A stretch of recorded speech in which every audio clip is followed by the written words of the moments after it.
Помислете за момент за всички документи, доклади и имейли, които съдържат знанието на един бизнес. А сега си представете, ако цялото това статично знание можеше да се превърне в интерактивни инструменти, които работят, и то без да се пише дори един ред код.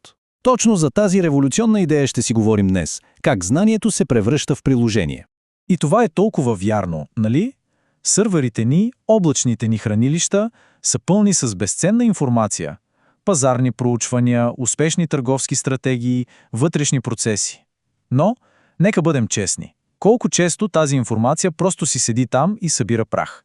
Заключена е в файлови формати, които са трудни за достъп и още по-трудни за използване в реално време. Точно този проблем се опитва да реши новата вълна от AI инструменти. За да разберем как изобщо е възможно това превръщане на документи в приложения, трябва да надникнем, така да се каже, под капака. В основата на цялата тази магия стои едно ново и доста интересно партньорство между два различни типа изкуствен интелект. Нека условно ги наречем библиотекарят и инженерът. От едната страна имаме библиотекаря. Това е ролята на инструменти като Notebook LM на Google. Неговата суперсила е, че може да прочете и да запомни дословно абсолютно всичко, което му се подаде. Документи, записки, данни. Той е пазителят на фактите, перфектната памет. От другата страна е инженерът, голям езиков модел като Gemini. Той е изключително креативен, може да генерира идеи, да пише код, да създава съдържание. Но доскоро големият му проблем беше, че той нямаше достъп до специфичните частни знания на дадена компания. Беше като гениален инженер с амнезия. И тук идва големият пробив. Тези два свята се обединяват. Google намери начин библиотекарят, т.е. Notebook LM, да подава точни и проверени факти от нашите документи директно на инженера, Gemini. И какъв е резултатът?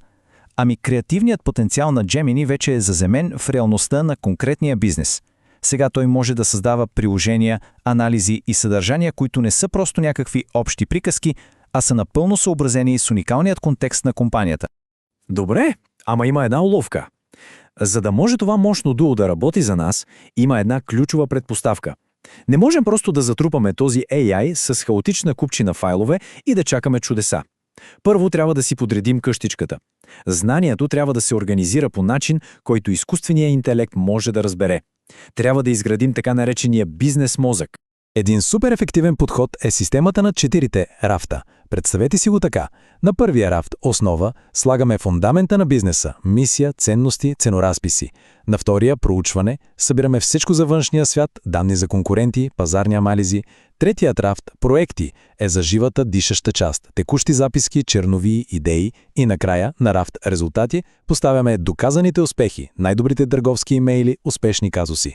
Тази проста структура дава на AI ясен контекст къде точно да търси правилната информация. Всичко това може да звучи малко абстрактно, затова нека го видим в действие с един много конкретен пример. Сега ще проследим как една идея може да се превърне в напълно работещо приложение за бройни минути и ще използваме знанието за един хипотетичен бизнес – едно кафене. И сега вижте колко бързо се случва всичко. Буквално в рамките на първата минута AI може да направи пазарно проучване за цени на кафе, наеми и заплати. През следващите няколко минути цялата тази информация, заедно с собствените данни на компанията, се качва в нашия бизнес мозък. И само 10 минути след началото AI генерира интерактивен калкулатор, който позволява да се моделират различни сценарии за рентабилност. И какво получаваме накрая? Не просто поредния скучен доклад, а жив, работещ инструмент. Всеки може да го използва, за да тества хипотези, без да трябва да разбира от сложни формули в Excel или пък да пише код. Това е истинска демократизация на създаването на софтуер, задвижвана изцяло от добре организирано знание. Добре, калкулаторът е супер, но това е само началото. Нека разгледаме още 3 мощни приложения, които почти всеки бизнес може да създаде и да започне да използва, за да реши реални проблеми. Буквално още днес. Да започнем с един класически проблем в почти всяка фирма с търговци. Как да се обучат новите попълнения да се справят с трудни клиенти, без да се рискуват реални сделки и, разбира се, репутацията на компанията. Решението е AI симулатор за продажби.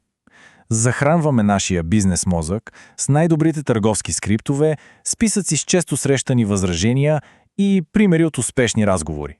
Оттам може да се създаде приложение, в което AI играе ролята на скептичен клиент. Новите служители могат да тренират с него по всяко време, като получават подсказки и обратна връзка в реално време, които са базирани на най-добрите практики на компанията. Безопасно и супер ефективно.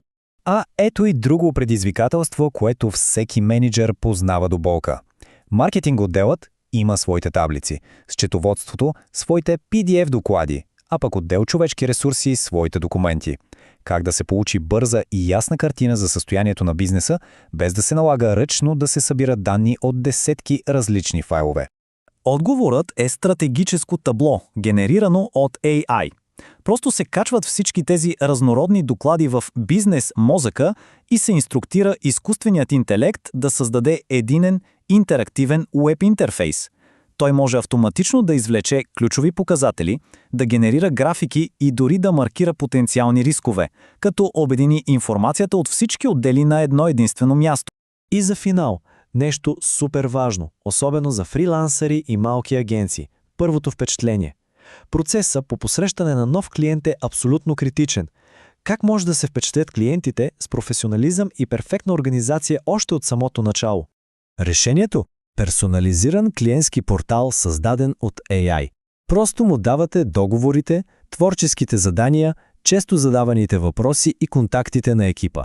Той може да генерира уникално уеб-приложение за всеки клиент. В този портал клиентът може да намери на едно място всички важни документи, да следи напредъка по проекта и да има лесен достъп до целия екип. Това моментално издига нивото на професионализъм. Тези три примера – симулаторът, таблото за управление и клиентският портал – всъщност илюстрират една много по-дълбока промяна. Свидетели сме на фундаментална трансформация в това, какво означава да създаваш стойност в бизнеса. Изглежда, че знанието се превръща в новия код. Този цитат обобщава перфектно тази нова реалност. В свят, който изкуственият интелект може да напише кода вместо нас, най-ценният човек вече не е програмистът. Най-ценен става експертът. Човекът, който разбира бизнеса в дълбочина и може да структурира това знание по начин, по който AI да го превърне в работещи инструменти. Точно така. Опитът, натрупан с години, експертизата, разбирането за клиентите и пазара, това вече не е просто някаква информация. В ерата на изкуственият интелект това е изходният код. Това е суровината, от която могат да бъдат изградени безброй мощни приложения. И така завършваме с един въпрос, който всеки собственик на бизнес или експерт трябва да си зададе.